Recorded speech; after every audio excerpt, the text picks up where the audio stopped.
Imagine scrolling through endless Netflix options for 45 minutes only to feel emptier than when you began. This is the contemporary face of existential horror. We will decode how digital handcuffs we love keep us trapped, why routines become existential armor against infinite choices, and what small acts of brave freedom can reclaim your autonomy. Learn to transform the weight of being unchained into building your freedom framework through our shared existential journey. We stare at the glowing Netflix menu for 45 minutes, scrolling past hundreds of thumbnails, until we finally just rewatch the same episode of The Office for the 7th time. We open Uber Eats at 2 in the morning, paralyzed by the 50 different restaurants, and end up ordering the same mediocre pizza again. We swipe through endless faces on dating apps, the potential for connection somehow making us feel more alone. This is our modern reality, a buffet of infinite options where we are slowly starving. It feels like a personal failure, this inability to choose. But what if this anxiety is not a glitch in our system, but a fundamental feature of being human? The philosopher Søren Kierkegaard called it the dizziness of freedom. He pictured a man standing on the edge of a cliff, realizing he is free to jump. That terrifying awareness of every possible action is our daily cliff. Our Spotify Discover Weekly, with its endless new artists, is that cliff. The Amazon customers who bought this also bought rabbit hole is that cliff. We are not just choosing a movie or a meal. We are confronting the sheer, overwhelming weight of our own freedom. We curate our lives across 5 different social media profiles, crafting a different us for Instagram, Twitter, LinkedIn. We have the freedom to be anyone, and in having to choose, we feel like no one. The algorithm promises to simplify our lives, but it only highlights the abyss of choice. It shows us 1,000 paths, then leaves us frozen at the crossroads, terrified of picking the wrong one. We scroll through TikTok for hours, consuming fragments of other people's lives because it is easier than building our own. So the next time you find yourself paralyzed in front of a glowing screen, unable to commit to a show or a song or a sushi roll, remember this is not just indecision. This is the quiet, existential hum of your own limitless possibility. It is the terrifying and beautiful truth that we are the authors of our own lives, staring at a blank page with a universe of words at our fingertips. And sometimes the most radical choice is to simply close the laptop and just be. Yet this profound freedom can feel strangely constricting when faced with the sheer volume of everyday options. We stand in the cereal aisle at Whole Foods, paralyzed. 5 different brands of granola, each promising a unique path to enlightenment. We scroll through 200 varieties, and the freedom to choose any of them feels less like a gift and more like a sentence. This is the paradox of our age, when too much is never enough. We crave infinite options, yet the moment we get them, we freeze. It is the dizziness Kierkegaard described, that anxious feeling looking into an abyss of our own making. We are not afraid of falling. We are terrified of the responsibility to fly. Our daily lives are a masterclass in this existential dread. We customize a Starbucks drink with 6 modifiers, turning a simple coffee into a high-stakes identity project. We doom scroll through Instagram Reels for 45 minutes, an endless buffet of potential experiences, only to feel emptier than when we started. The freedom to curate our entire reality becomes a source of profound fatigue. I spent 20 minutes last night just picking a show on Netflix. The menu was my prison. This is the hidden cost of modern liberty. Every click, every swipe, every choice is a tiny declaration of who we are. And when the possibilities are limitless, the pressure to choose correctly is immense. We order food delivery at 1 in the morning from a list of 80 restaurants, and the sheer availability amplifies our hunger into a quiet panic. We are not choosing a meal. We are searching for a sliver of meaning in a universe of options, hoping one will finally be enough. But the menu just keeps refreshing.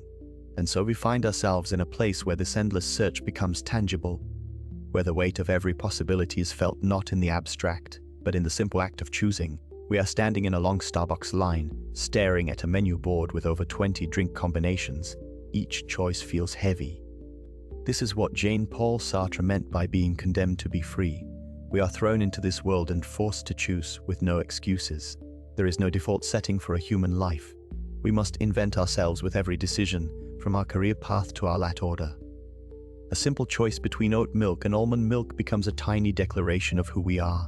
We open our phones while waiting. We scroll through feeds, posting a photo of our coffee, half hoping for likes. Sartre famously wrote that hell is other people. He did not mean others are evil. He meant we are constantly aware of being judged, of being seen. In his play No Exit, three characters are trapped in a room together, their gazes becoming eternal torture. Our modern version of that room is social media. We are trapped by the gaze of our followers, seeking validation for our every choice, from our political views to our pumpkin spice preference. The pressure is immense. We are the artists of our own lives, and the blank canvas is terrifying. Every click, every order, every post is a brush stroke we are responsible for. There is no divine barista in the sky to make the choice for us. We are alone with our freedom, and the anxiety is the price of admission for being truly human. We pick up our customized drink, a tangible result of our freedom, and carry the weight of it with every sip. Yet this tangible choice of a single cup gives way to an entirely different arena of anxiety, one not of a single creation but of infinite potential selves. We scroll through TikTok at 3 a.m., watching strangers dance through infinite versions of themselves. Each trend is a new potential identity, a costume we can try on. We feel that dizzying Kierkegaardian anxiety, the sheer terror of possibilities. He called it the dizziness of freedom. Choosing one filter, one audio, one persona feels like a leap of faith into a specific version of me. But which leap is the right one? The authentic one? We perform a polished professional on LinkedIn, a carefree adventurer on Instagram stories, and a relatable mess in a TikTok comment section. This curation is our modern self-creation. It feels like freedom, this power to build our digital selves from scratch. Yet the existential weight is immense. We are the artists and the art, but also the anxious critics. Are we building a persona or discovering one? The line blurs until we cannot see it. We post a story about a perfect coffee, framing a moment of quiet happiness. But we feel the pressure to perform that happiness again tomorrow. This is the dilemma. Our freedom to create ourselves online comes with the profound burden of that creation. Kierkegaard warned that with possibility comes the anguish of choice. We feel it every time we draft a bio or choose a profile picture. The search for authenticity becomes another performance. We are all living his dilemma, one post at a time, trying to make a leap of faith into a self that feels truly our own, while knowing we have an infinite number of other profiles we could be crafting instead. The freedom is terrifying, and we keep scrolling. Yet this very terror of endless possibility makes us cling to the predictable patterns of our digital routines. We scroll through our feeds while waiting for the bus, our thumbs moving on autopilot. The algorithm already knows what we want to see. It is comfortable. We do not have to choose, we just consume. This is the strange paradox of our digital lives. We love our Spotify Discover weekly playlists. We adore how Netflix suggests the next show. We click on Amazon's customers who bought this also bought without a second thought. We are outsourcing our taste, handing over our freedom of choice for a curated experience. It is easier this way. Think about your daily commute. You take the same route every single day. You order the same coffee from the same app. You get the same food delivered at the same time. We build these invisible cages made of routine and recommendation engines.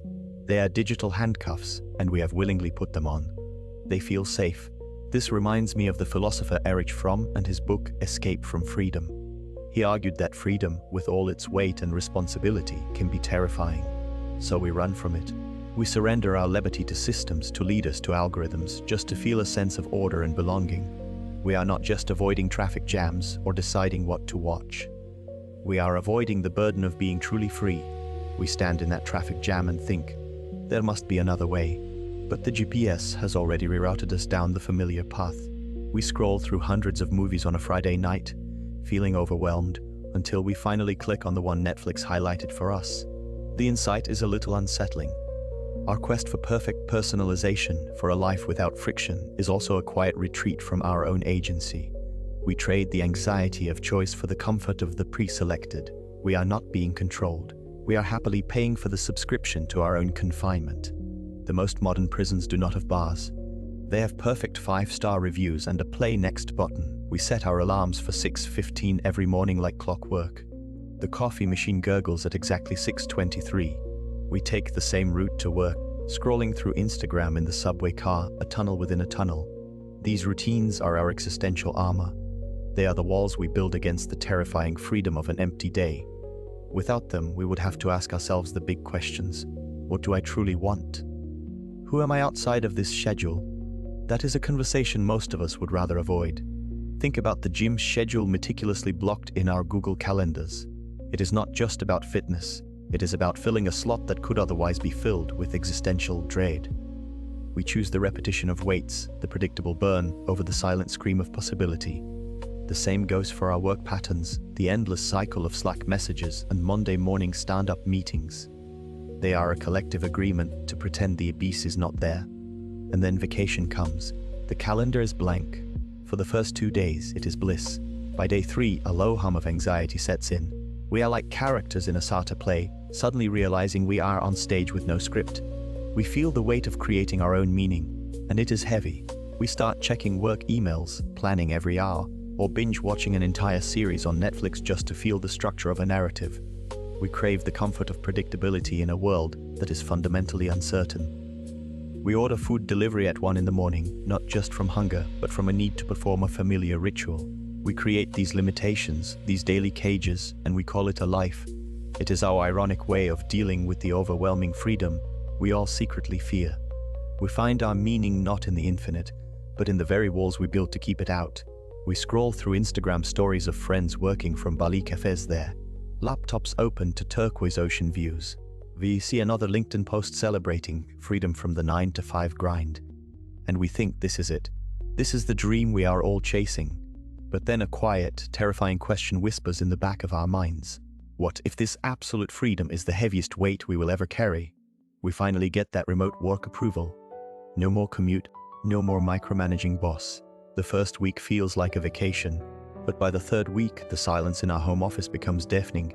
There is no water cooler chat, no external pat on the back for a job well done. The responsibility for every success, and more importantly, every failure rests entirely on our own shoulders. We are the CEO, the intern, and the entire HR department of our own one-person corporation. We achieve the freelance life, only to find ourselves staring at a blank Google Doc at 2 in the morning. Paralyzed by the infinite possibilities of what to write, what to do, who to be, we traded a cage for an endless, empty field with no paths. This is the existential dread Camus nailed in The Myth of Sisyphus. The gods condemned Sisyphus to roll a boulder up a mountain for eternity, only for it to roll back down each time. Absurd, right? Camus says we must imagine Sisyphus happy. He finds meaning not in the outcome, but in the struggle itself.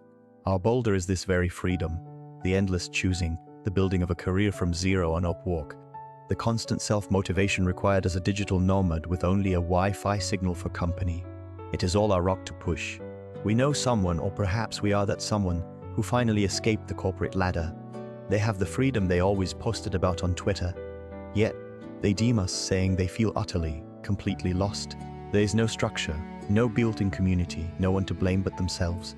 The liberation they fought for has become a profound isolation. So what is the answer?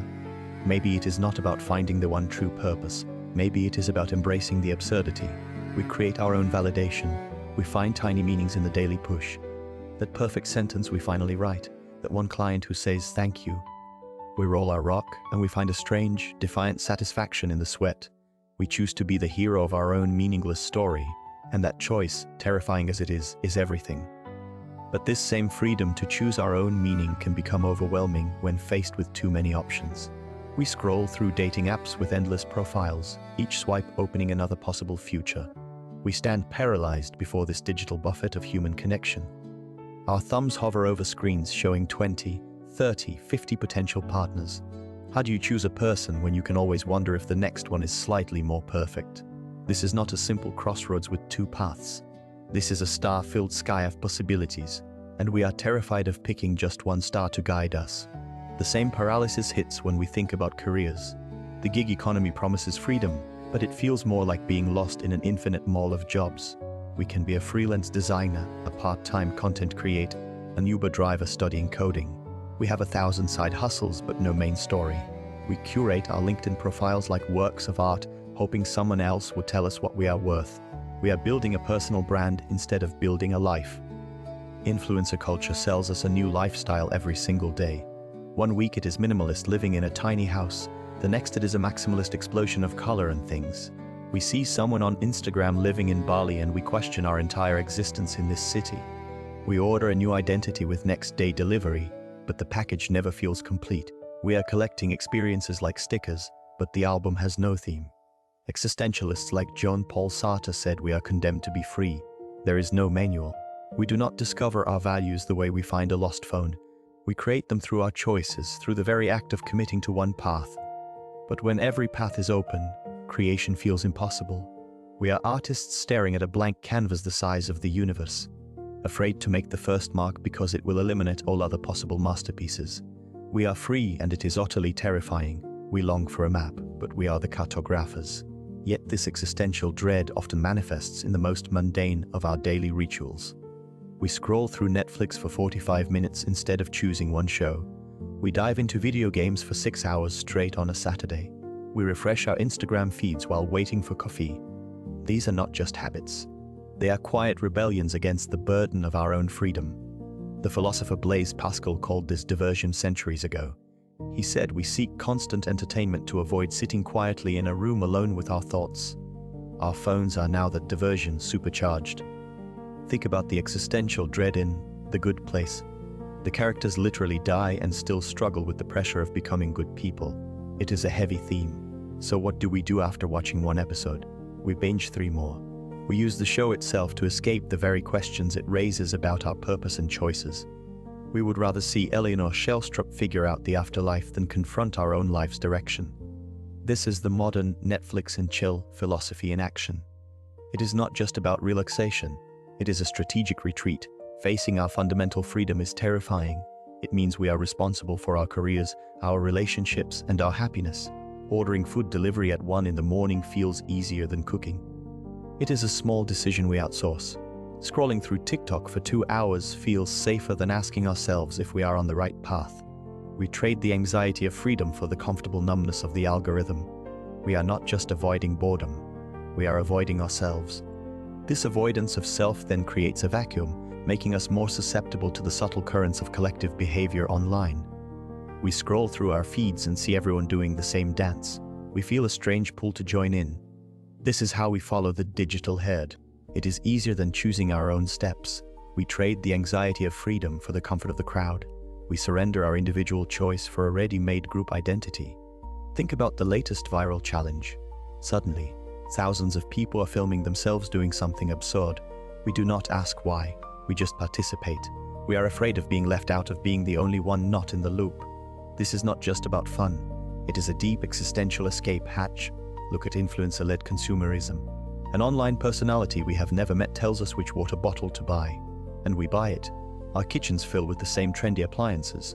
Our closets hold the same fast fashion items. We consume not for need, but for belonging.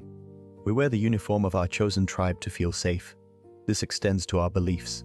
Political polarization offers us a pre-packaged worldview. We can pick a side and let the algorithm feed us our opinions. We no longer have to wrestle with complex issues alone.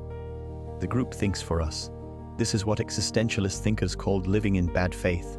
We are avoiding the terrifying weight of being truly free, of authoring our own lives. We see a new dietary fad and adopt it without question. We order the same oat milk latte as everyone else. These small acts are a silent confession. We are terrified of the void that opens when we are truly ourselves. So we click add to cart on a shared identity. We find relief in the noise of the crowd, drowning out the quiet, frightening whisper of our own potential. We are all just trying to outrun the silence of our own freedom. Yet this very surrender to the crowd creates the very silence we sought to escape, a quiet so profound we immediately rush to fill it. We scroll through Netflix for 45 minutes every evening. We let the algorithm choose for us. Then we complain there is nothing to watch. What if just once we clicked on that weird foreign film with the confusing title? This is a micro-choice. It is a small act of brave freedom. Our freedom muscles are weak from disuse. We need to train them like going to the gym. We take the same route to work for 5 years. Our brain is on autopilot. Tomorrow, we get off the bus 1 stop early. We walk through a different street. We notice a small park we never knew existed. This tiny rebellion against routine is a victory. A friend of mine always ordered the same chicken dish at our favorite spot. One Tuesday, she pointed to something unpronounceable on the menu. She said, "I am terrified of beets, but today I choose beets." The dish was interesting, but her smile was genuine. That small act of culinary courage made her question other routines. She started reading a book from a genre she always avoided. She unfollowed 10 accounts that made her feel inadequate. These are small, daily insurrections. Nietzsche talked about becoming who you are. It sounds grand like a movie title, but it happens in these tiny incremental choices. Do we let a social media feed dictate our mood for 20 minutes? Or do we close the app and call a friend we genuinely miss? That is the choice. Every time we choose authenticity over automation, even in something as silly as trying a new coffee order, we are building the courage for larger freedoms. We are writing our own story, one small, brave paragraph at a time. We are not making a huge life change today. We are just choosing the beats. And that is more than enough. Yet these small choices can feel insignificant when we compare them to the curated perfection we see online. We scroll through another perfect Instagram feed while waiting for coffee. Every post is a highlight reel of success, measured in likes and follower counts. We feel that familiar pang, wondering if our own messy lives add up to anything at all. This is the chaos of freedom, the terrifying blank canvas where we have to paint our own meaning. So how do we create a personal compass in this noise? We start by muting the external metrics. Imagine defining your worth not by a notification, but by the warmth of a real conversation. Think about that friend who left a corporate job to become a potter. They traded a 6-figure salary for a small studio filled with clay. Their success is now measured in the weight of a finished mug, not a quarterly bonus. They built their value system from the ground up. This is the ultimate existential die project. The philosophers were right all along. We are condemned to be free, which means we are solely responsible for choosing what matters. There is no universal app for purpose. We have to code it ourselves. We find meaning in the commitment to our relationships, in the struggle of a creative act, in the quiet pride of a personal project no one else might ever see. We order food delivery at 1 in the morning, staring at the plastic containers. For a moment, we see the whole chain of choices that led to this point. It feels absurd, but it is also ours. This is our life to shape. We are the authors, and the page is terrifyingly blank.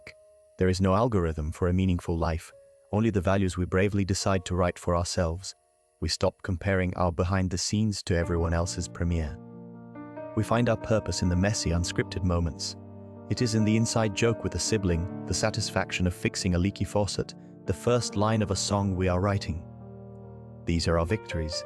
They will never trend online, but they build a life that feels authentically, deeply our own. We are building our cathedral of meaning, one chosen brick at a time. We scroll through Netflix for 45 minutes, unable to choose. So much freedom, and it feels paralyzing. We stand in the grocery aisle, staring at 50 types of olive oil, and feel that familiar existential dread. What if we pick the wrong one? This is the beautiful burden of our time. But what if we reframe it? What if this overwhelming freedom isn't a terrifying void, but the ultimate creative opportunity? Think about an artist facing a blank canvas. The anxiety is real, yet that same anxiety is the fuel. They make one stroke, then another. They build a world from nothing. Entrepreneurs do this daily. They leave a stable job that's secure 9 to 5 to start something from zero. The uncertainty is immense, but in that space of not knowing, they find their most authentic ideas and build genuine connections with their first customers. This is the existentialist celebration in action. Philosophers like Sartre told us we are condemned to be free. Heavy, right? But it also means we get to paint our own masterpiece. There's dignity in that self-creation. It's like the character in The Matrix choosing the red pill. He chose the messy, difficult truth over a comfortable lie. He embraced the beautiful burden. So how do we find joy in this responsibility? We start small. We choose the weird olive oil. We send that risky text message. We decide to learn the guitar at 35. Every conscious choice, even the tiny ones, is a saying yes to crafting our own life. The weight is real, but so is the profound joy of being the author. Let's stop seeing the abyss and start seeing the playground. Our playground. But this freedom to create our own reality extends far beyond the page, seeping into the most mundane corners of our daily existence. We scroll through endless options on Netflix, paralyzed by the possibility of choosing wrong. We stand in the grocery aisle, staring at 20 types of olive oil, feeling the weight of every potential outcome. This anxiety is not a glitch in our modern matrix. It is the ancient, humming frequency of human freedom, a signal that has always been there. Our smartphones and apps did not invent this dread. They just turned up the volume, giving us 1,000 more channels to tune into. The beautiful and terrifying truth is that we are all tuning into the same station. When we recognize that the person next to us on the subway, doom scrolling through their own existential feed, feels the same foundational unease, something shifts. Our shared condition becomes a source of connection, not isolation. We are all characters in a massive, unscripted show, trying to figure out our next move without a teleprompter. Think of the group of friends in Stranger Things, facing a literal existential threat from the upside down. Their solidarity is born from a shared, terrifying freedom to act. Or consider a simple team meeting where no one has the right answer. The collective deep breath we take before brainstorming is a quiet pact to navigate the unknown together. We are all in this messy, beautiful, and often absurd predicament. So let's not run from this anxiety. Let's acknowledge it as the price of admission to a life of authentic choice and the very prize of being conscious, feeling creatures. Our shared unease is the proof that we are fully awake, building meaning together, one uncertain decision at a time. We scroll through our phones while waiting for coffee, and the existential dread creeps in. We scroll through our phones while waiting for coffee, and the existential dread creeps in. This is the fear of too much freedom, the terror of infinite choice in a digital world. So how do we declutter our souls? We start with our screens. First, we curate our digital environments like a minimalist art gallery. We unsubscribe from 50 newsletters and mute 20 chaotic group chats.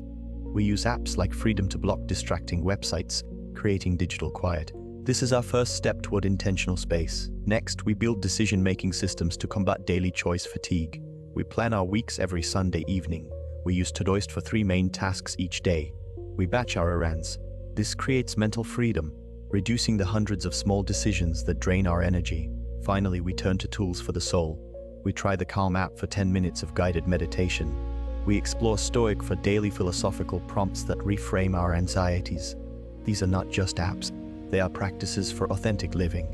We are not aiming for perfection. We are just making a little room. We are choosing our one thing amidst the noise of 10,000 things.